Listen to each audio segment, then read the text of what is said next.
August 19, 1942, dense jungle near Taiva Point, Guadalcanal.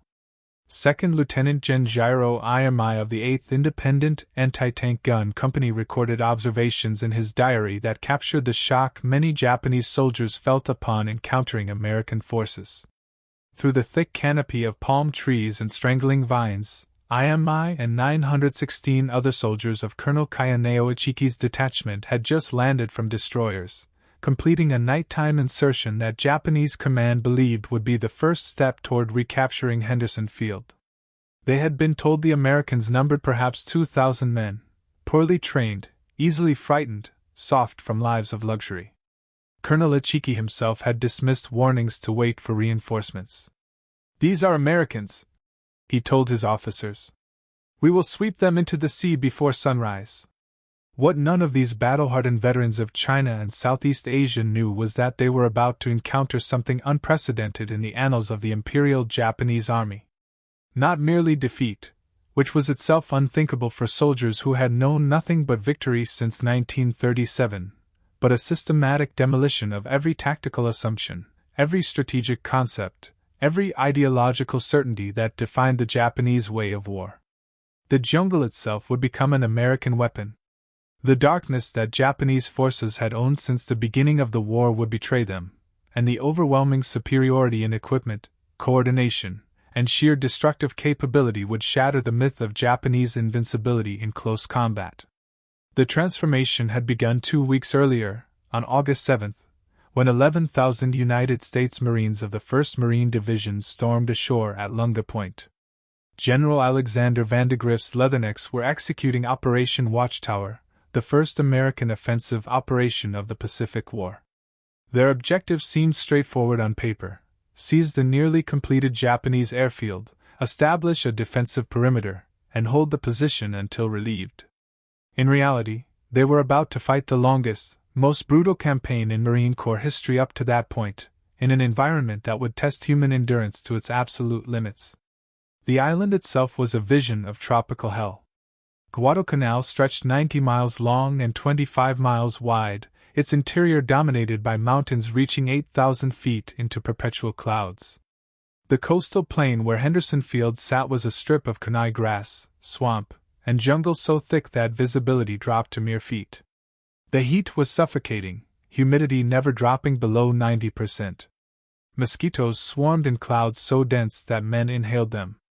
The rivers and streams that looked clear and inviting on reconnaissance photographs teemed with parasites and disease. Malaria, dengue fever, dysentery, and tropical ulcers would eventually disable more men than enemy action. But on that first morning, the Marines found the airfield almost undefended. The 2,200 Japanese construction workers and 600 naval troops fled into the jungle, abandoning equipment, supplies, and most critically, the airfield itself. By nightfall on August 8, American engineers were already working to complete the runway. They would name it Henderson Field after Major Lofton Henderson, a Marine aviator killed at Midway. Within days, the first aircraft would land, and the island would become home to what history would remember as the Cactus Air Force. The Japanese response was swift and catastrophic for American naval forces. On the night of August 9, Vice Admiral Genichi Mikawa led 7 cruisers and 1 destroyer through the darkness in a brilliant surprise attack.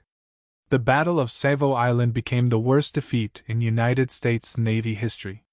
4 heavy cruisers, USS Quincy, USS Vincennes, USS Astoria, and HMS Canberra, were sent to the bottom in less than an hour. More than 1,000 sailors died in the flaming waters. The surviving Allied naval forces withdrew, taking with them most of the supplies that had not yet been unloaded. The Marines were stranded, cut off, facing a reinforced enemy with barely half their equipment and food. What the Japanese High Command failed to grasp in those early August days was that Henderson Field had become the key to everything. Control of the airfield meant control of the surrounding seas during daylight hours. Aircraft operating from Henderson could strike any Japanese ship within 200 miles. This single fact would dictate the entire nature of the campaign. The Japanese could own the night, sending in troops and supplies aboard fast destroyers and runs that became known as the Tokyo Express. But when dawn broke, American aircraft ruled the skies. The strategic situation demanded that Japan retake Henderson Field immediately before the Americans could fortify their position. Imperial General Headquarters assigned the task to Lieutenant General Harakichi Hyakutake's 17th Army, based at Rabaul. Hyakutake had only limited forces available. The 35th Infantry Brigade under Major General Kayotake Kawaguchi was at Palau. The 4th Infantry Regiment was in the Philippines. The closest unit was Colonel Ichiki's 28th Infantry Regiment, which had been stationed near Guam, originally intended for the Midway operation that had been cancelled after the naval disaster in June. Colonel Kayaneo Ichiki was an infantry school instructor with a reputation as a first-rate tactician. He was also known for being impulsive and having supreme confidence in Japanese fighting spirit over American material. Before departing truck for Guadalcanal, Ichiki received clear orders to wait for the rest of his regiment before attempting to retake the airfield. But Ichiki had very little respect for American soldiers. He had studied reports from China, from the Philippines, from everywhere Japanese forces had encountered Western troops. They lacked discipline. They broke under pressure. They could not match Japanese warriors in close combat. On the night of August 18th, 6 destroyers delivered 917 men of Ichiki's first element to Taiva Point, 15 miles east of the American perimeter. The landing went smoothly, undetected by American forces. Ichiki immediately sent out reconnaissance patrols to assess enemy strength and defensive positions. It was a routine tactical decision that would prove fatal. On August 19th, a patrol from Company A, 1st Battalion, 1st Marines, under Captain Charles Brush, was moving along the coastal track toward Coley Point when they spotted Japanese soldiers. The two forces collided in a brief, vicious firefight. The Marines killed 31 Japanese soldiers and captured documents that revealed the presence of a significant enemy force in the area. More importantly, the captured papers showed that the Japanese severely underestimated American strength. Captain Brush raced back to the perimeter with his intelligence haul. General Vandegrift immediately understood what was coming: a Japanese attack soon, probably from the east. He ordered Colonel Clifton Cates to strengthen defenses along the sandbar at the mouth of what Marines called the Tenera River. It was actually the Illa River, but the misidentification would stick in all subsequent accounts.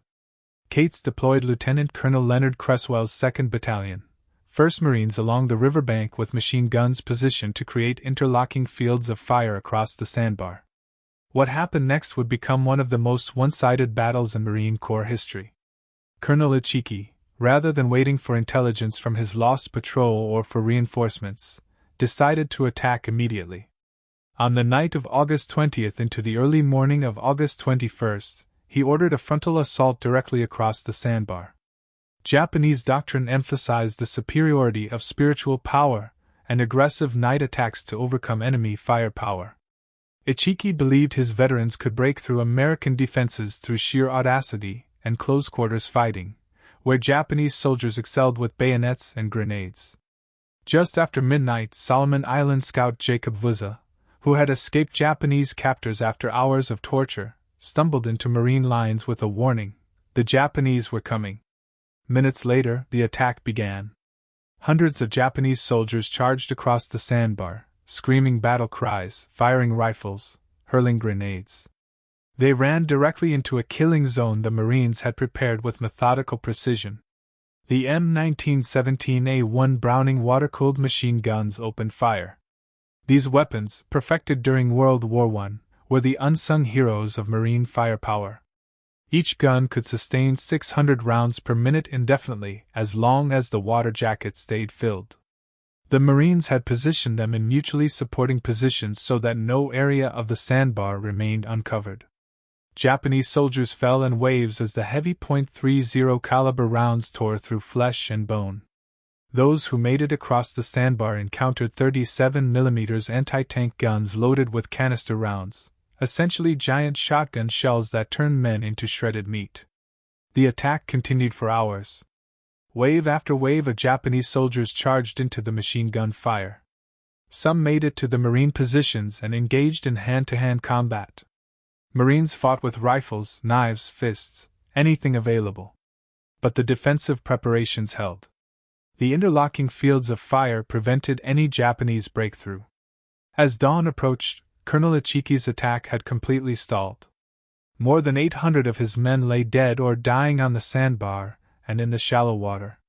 Daybreak brought no relief for the surviving Japanese.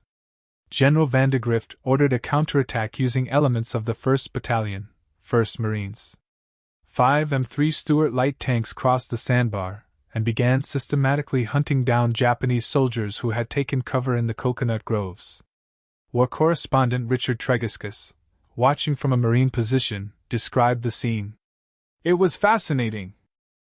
That never stopped firing, machine guns that covered every approach, and American soldiers who fought with relentless discipline rather than emotion." The myth of the Japanese night attack as an unstoppable weapon died on Edson's Ridge. Survivors retreated into the jungle, exhausted, starving, and unable to comprehend how such a small number of Americans could inflict such destruction. By mid-September 1942, Guadalcanal had already transformed from a limited tactical engagement into a strategic struggle for control of the entire Pacific. Both sides understood the stakes. For Japan, holding Guadalcanal meant maintaining a defensive perimeter that protected the vital sea lanes to the resource-rich territories of Southeast Asia. For the United States, it meant establishing a foothold from which to begin the long island-hopping campaign toward Japan itself. The Tenaru and Edson's Ridge battles demonstrated a new pattern that would define the rest of the campaign. The Japanese continued to rely on courage, endurance, and the offensive spirit of the individual soldier.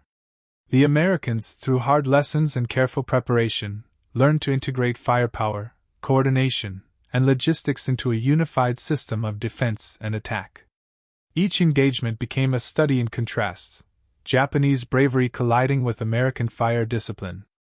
After Edson's Ridge, the Japanese attempted one more major effort to retake Henderson Field in October, this time under Major General Masao Maruyama.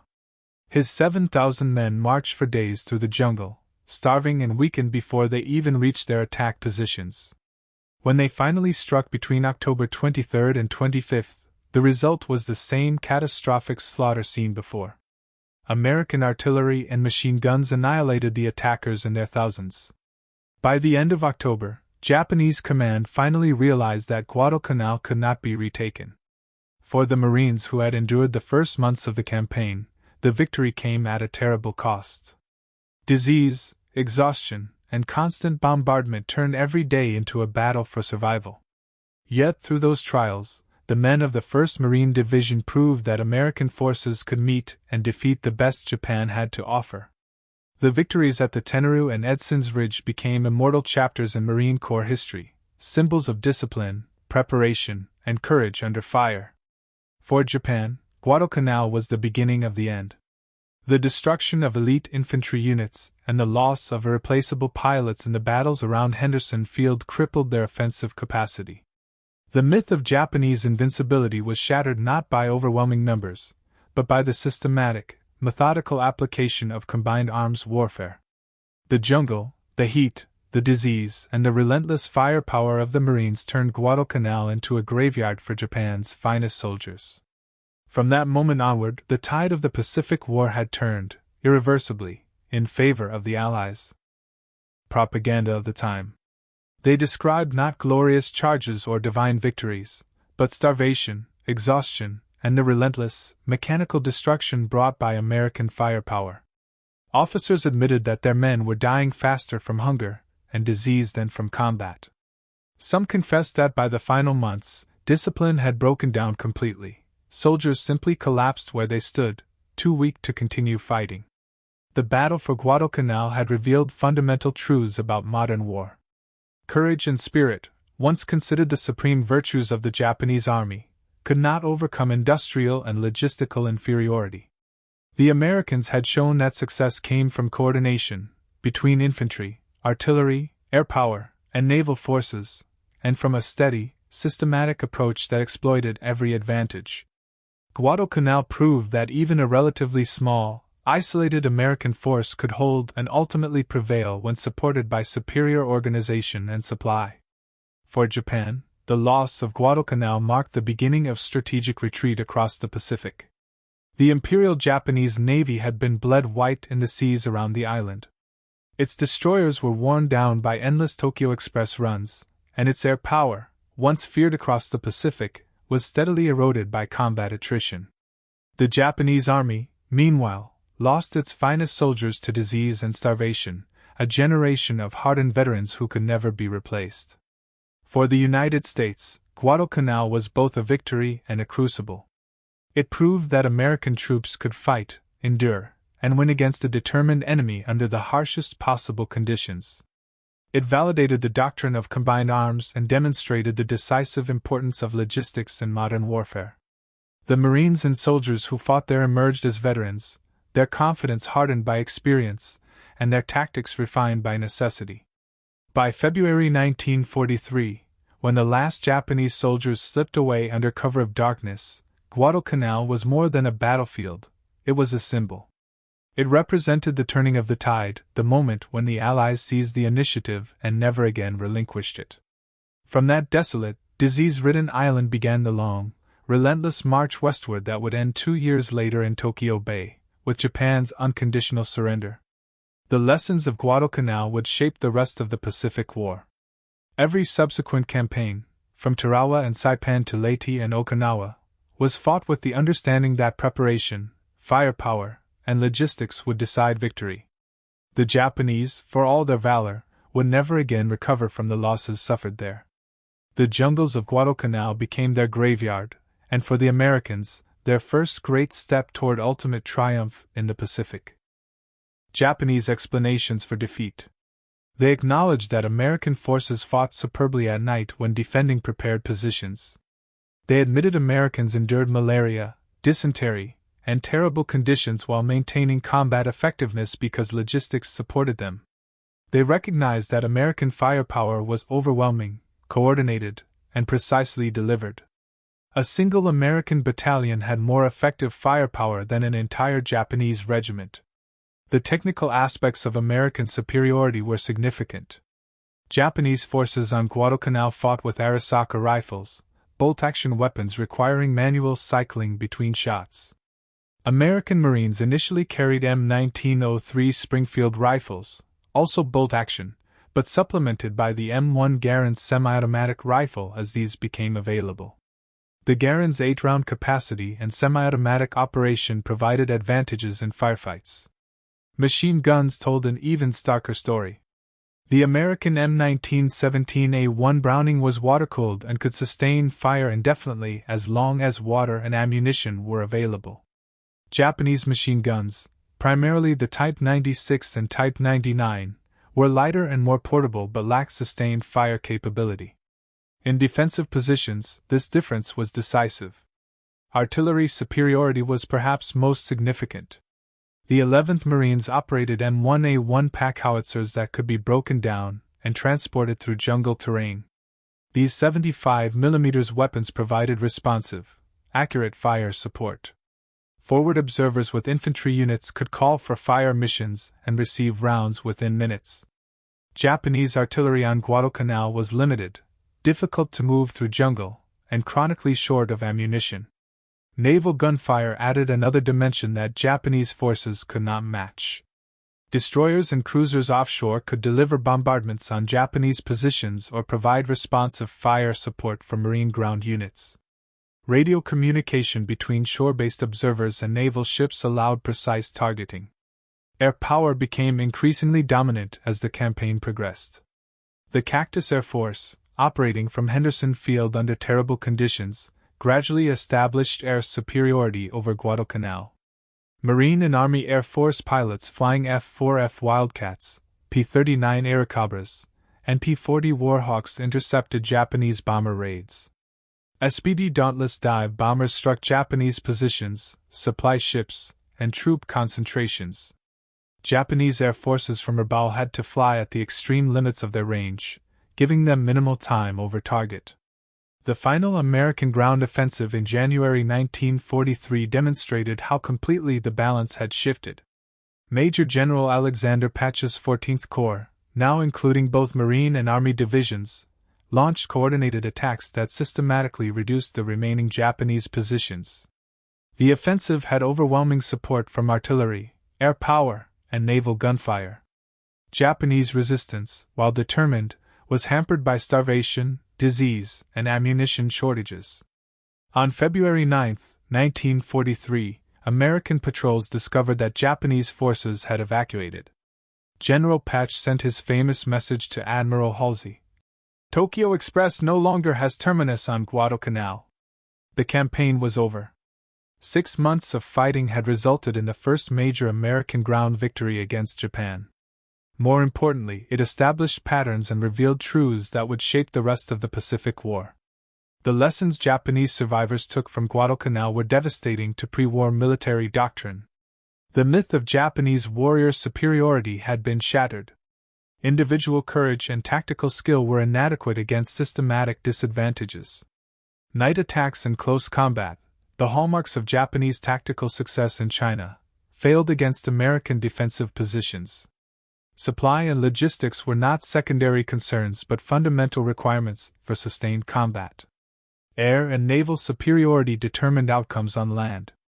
These lessons learned in blood and starvation on Guadalcanal should have fundamentally reformed Japanese military thinking. Some officers recognized the implications. Colonel Masanobu Tsuji, a staff officer who visited Guadalcanal during the campaign, wrote afterward that Japan needed to completely reassess its strategy. The Americans, he observed, were fighting an industrial war where material production determined outcomes. Japan could not win an industrial war against American productive capacity. But Japanese military culture, built on generations of tradition and recent victories, could not easily accept such fundamental revision. The official explanation for Guadalcanal blamed inadequate supplies, naval defeats, and the unexpected strength of American defenses. It did not acknowledge that Japanese tactical doctrine itself was flawed, that the entire conception of warfare that had served Japan well against China was obsolete against a modern industrial opponent. Those Japanese soldiers who survived Guadalcanal and were later captured or who survived the war became witnesses to a transformation they never expected. They had entered the campaign as confident warriors of an invincible empire. They left as starving, disease-ridden survivors of a catastrophic defeat. Many later described Guadalcanal as the moment they first understood that Japan would lose the war. Post-war testimonies from Japanese veterans captured this psychological transformation. They acknowledged learning truths that leaders had hidden. The Americans were not weak but overwhelmingly strong, not just in weapons, but in organization, logistics, leadership, and the ability to sustain combat operations. Japanese forces fought with courage and skill. It did not matter. American forces fought with systems and resources. Japanese forces could not match. The American perspective on Guadalcanal emphasized different lessons. For Marines and soldiers who fought there, the campaign proved that American forces could match Japanese troops in the brutality of jungle combat. The mythology of Japanese invincibility was destroyed. American defensive doctrine worked. Combined arms coordination was effective. Individual American soldiers, properly trained and equipped, were more than capable of defeating Japanese forces. But Americans also learned respect for Japanese soldiers as tough, determined, skilled adversaries who would fight to the death rather than surrender. The willingness of Japanese forces to continue attacking in the face of hopeless odds, to endure starvation rather than give up, to die rather than retreat, made a profound impression. The contrast between the two sides' approaches to prisoner welfare and surrender illustrated fundamental cultural differences. American forces made efforts to encourage Japanese surrender, dropping leaflets, broadcasting radio messages, offering medical care and food to prisoners. These efforts had minimal success. Of approximately 36,000 Japanese troops who served on Guadalcanal, fewer than 1,000 were captured alive, and most of those were too sick or wounded to resist. The strategic implications of Guadalcanal extended far beyond the island itself. Japan's failure to retake Henderson Field and the eventual evacuation demonstrated that the Japanese defensive perimeter could be penetrated. Allied strategies shifted from defensive operations to offensive campaigns. The industrial and material advantages that America possessed could be translated into military victory if applied systematically. For Japan, Guadalcanal marked the beginning of the end. The loss of experienced troops, pilots, and ships could not be replaced at anything approaching the rate America was producing new forces.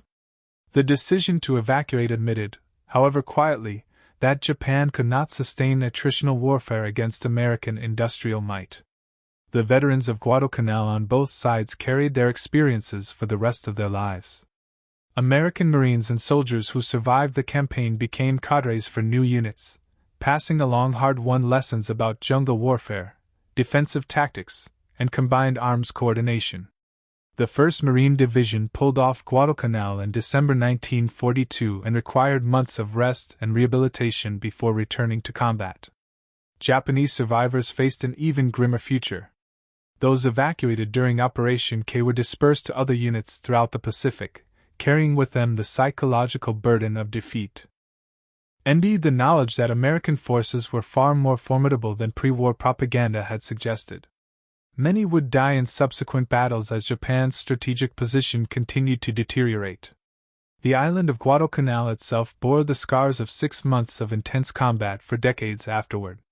Wrecked aircraft, destroyed vehicles, abandoned equipment, and unexploded ordnance littered the jungles and coastal areas. Henderson Field, expanded and improved during and after the campaign, served as a major Allied base for subsequent operations in the Solomons. For military historians and strategists, Guadalcanal provided case studies in amphibious operations, jungle warfare, logistics, air-ground coordination, and the integration of naval power with land operations. The campaign demonstrated that modern warfare required more than brave soldiers and tactical skill. It required industrial capacity, effective logistics, technological superiority, and the ability to sustain operations over extended periods. The human cost of Guadalcanal was staggering on both sides. More than 7,000 American and Japanese servicemen died in the naval battles around the island. On land, American casualties exceeded 7,000 killed, wounded, or missing. Japanese losses exceeded 30,000 from all causes. Thousands more on both sides suffered from diseases and conditions that would affect their health for the rest of their lives. But the strategic significance justified in military terms the terrible cost. Guadalcanal represented the turning point where Allied forces shifted from defense to offense in the Pacific. It demonstrated that Japan could be defeated in ground combat. It established air and naval superiority patterns that would characterize the rest of the war. The story of Japanese troops encountering American jungle warfare on Guadalcanal is ultimately a story about the collision between two fundamentally different approaches to modern warfare. One side believed in the supremacy of the warrior spirit, in courage overcoming material disadvantages, in tactics producing victory regardless of resources. The other side believed in systematic application of industrial power, in logistics and firepower as force multipliers, and in combined arms coordination as the key to success. The jungle of Guadalcanal became the crucible where these conflicting philosophies met. The outcome, though it took 6 months of brutal fighting to reach its inevitable conclusion, demonstrated that concentrated fire support and logistics, when combined with competent tactics and determined soldiers, created a form of military power that Japanese forces simply could not match. For the Japanese soldiers who survived Guadalcanal and lived to tell their stories, the campaign represented the moment when reality destroyed illusion. They learned that their training had been based on false assumptions. Their tactics had been designed for a different kind of war. Their logistics had been inadequate from the beginning. And their nation was engaged in a conflict it could not win through military means alone. The Americans who fought on Guadalcanal learned different but equally important lessons. They discovered that they could match Japanese soldiers in the brutality of combat. They proved that American industrial power could be translated into military victory. They developed tactics and doctrine for jungle warfare that would serve them well in subsequent campaigns. And they shattered the myth of Japanese invincibility, replacing it with a realistic assessment of a tough, determined, but ultimately defeatable enemy. Guadalcanal was where Japanese troops were terrified not by American soldiers as individual fighters, though they proved formidable, but by the systematic, overwhelming, relentless application of firepower and material resources that American forces brought to every engagement. It was a terror born not from fear of death, which Japanese soldiers had been trained to accept, but from the realization that courage and sacrifice were meaningless against an enemy whose supplies never ran out, whose wounded received care, whose artillery never stopped firing, whose aircraft controlled the skies, and whose industrial base could replace losses faster than combat could inflict them. The transformation that began when Japanese forces first encountered American jungle warfare on Guadalcanal marked a fundamental shift in the Pacific War. From that point forward, Japanese forces would be on the defensive, fighting a losing battle against an enemy whose material advantages grew larger with each passing month. The jungle warfare of Guadalcanal became the template for future campaigns, proving that American forces could fight and win in the most difficult terrain against a determined enemy, provided they had adequate logistics, effective coordination, and overwhelming firepower.